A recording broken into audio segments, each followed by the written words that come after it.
Este lugar se llama Orania, está en África y prohíbe que cualquier negro viva en su territorio. Pero ¿cómo es esto posible si estamos hablando de África? Un continente donde los negros son mayoría y los blancos representan menos del 2% de la población. ¿Cómo es posible entonces que exista una ciudad donde los negros no pueden vivir ni trabajar y a qué se debe el origen de esta comunidad?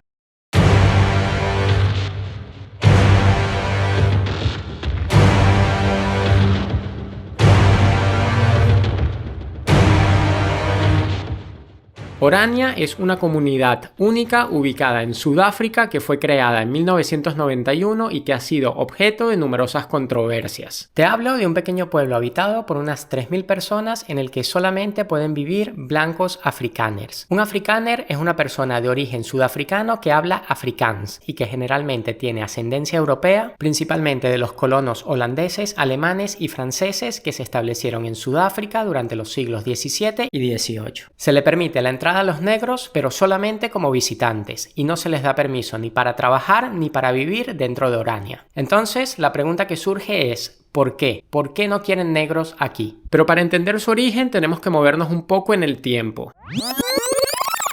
En Sudáfrica existió desde 1948 hasta 1994 algo llamado la apartheid, que fue un sistema de segregación racial y discriminación institucionalizada. Un periodo durante el cual el gobierno sudafricano implementó leyes y políticas para separar a las personas según su raza, lo que afectó profundamente la vida social, política y económica del país. La palabra apartheid proviene del Afrikaans y significa separación o apartación. Bajo el régimen de la apartheid, los blancos eran favorecidos en todos los aspectos de la vida, mientras que las personas negras, así como las personas de raza mixta y las personas de origen asiático, eran sometidos a una brutal discriminación. Por ejemplo, los sudafricanos fueron obligados a vivir y a trabajar en áreas separadas según su raza. Habían zonas específicas para cada grupo racial. Los blancos vivían en áreas bien desarrolladas, mientras que las personas negras y de otros grupos raciales vivían en áreas marginadas y empobrecidas. También estaba prohibido que las personas de diferentes razas se casaran entre sí y las relaciones sexuales entre blancos y no blancos eran consideradas ilegales. Las personas negras fueron obligadas a llevar cartillas de pase conocidas como pass laws que limitaban el movimiento dentro del país, exigiendo permisos para vivir o trabajar en ciertas áreas. Los niños, por su parte, eran educados en escuelas separadas y la calidad de la educación era muy inferior para los niños negros en comparación con los niños blancos. Los no blancos no tenían derecho al voto ni a la participación en el gobierno y eran solamente los blancos quienes podían elegir a los líderes del país. En fin, el apartheid fue un sistema brutal que generó sufrimiento y desigualdad para la mayoría de la población de Sudáfrica, que estaba compuesta por personas negras. Este sistema tuvo una fuerte resistencia tanto interna como internacional, incluyendo protestas y apoyo de figuras como el apoyo de alguien de quien seguramente habrás escuchado hablar en algún punto de tu vida: Nelson Mandela, quien se convirtió en un líder destacado en la lucha contra el apartheid. Finalmente, en 1994, tras años de resistencia interna y presión internacional, el apartheid fue abolido y Nelson Mandela se convirtió en el primer presidente negro de Sudáfrica, marcando el fin oficial de la segregación racial del país. Y es así como en el año 1991 se funda esta comunidad llamada Orania. Su existencia se remonta al deseo de un grupo de descendientes de colonos holandeses de Sudáfrica de preservar su cultura, lengua y tradiciones en un país que avanzaba hacia la integración racial. Orania es por lo tanto una comunidad privada y exclusiva para los afrikaners. Esta exclusividad se basa en la premisa de preservar la cultura y la identidad afrikaner en la comunidad. La vida en Orania gira en torno a la autonomía y la autosuficiencia. Los residentes de Orania trabajan dentro de la comunidad en una variedad de sectores. Muchos se dedican a la agricultura, en particular al cultivo de productos agrícolas adaptados a la región semiárida como la ganadería y el cultivo de cereales. También existen pequeñas empresas locales y la comunidad promueve el comercio entre sus miembros. De hecho, hay un pequeño mercado donde se utilizan dos monedas: el rand sudafricano, que es la moneda oficial del país,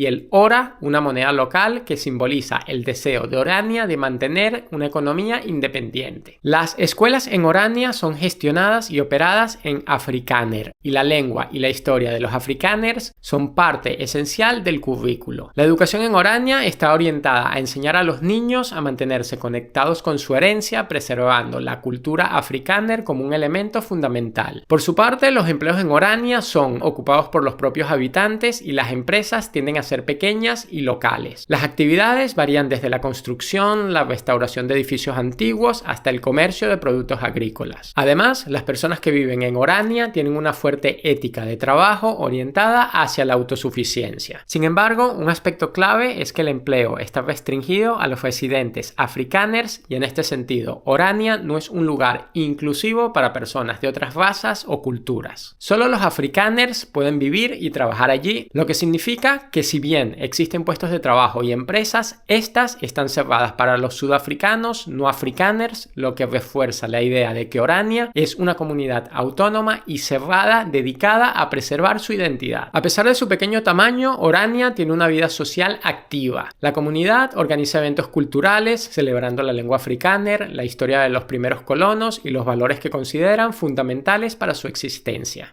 Cuando Orania se fundó en 1991, apenas 30 personas habitaban en esta pequeña comunidad que a día de hoy sigue desarrollando infraestructura y recibiendo nuevos ciudadanos. En un país como Sudáfrica, marcado por su diversidad y su historia compleja, Orania representa un experimento social único, en el que una comunidad compuesta exclusivamente por afrikaners conviven con un fuerte enfoque en la preservación de la cultura y la lengua. Otra curiosidad es que aquí no hay policía local, ya que la seguridad es gestionada por los propios ciudadanos y según describen, su comunidad goza de un nivel de seguridad mucho mayor al que posee el resto del país. Para algunos es un testimonio del derecho a la autodeterminación, mientras que para otros el enclave revive la segregación del pasado. Pero más allá de la controversia, lo cierto es que este pequeño pueblo ha demostrado una notable capacidad de autosustentabilidad con un enfoque en la agricultura, la educación propia y el desarrollo comunitario. Orania es un recordatorio de que en un mundo globalizado aún existen comunidades que buscan forjar su propio destino en sus propios términos y aunque ellos lo ven con otros ojos, para el mundo de afuera se trata de una forma de racismo. Sin embargo, la gente de Orania insiste en que solamente de esta manera pueden conservar su lengua y cultura y se muestran muy orgullosos de todo lo que han logrado pese a las críticas.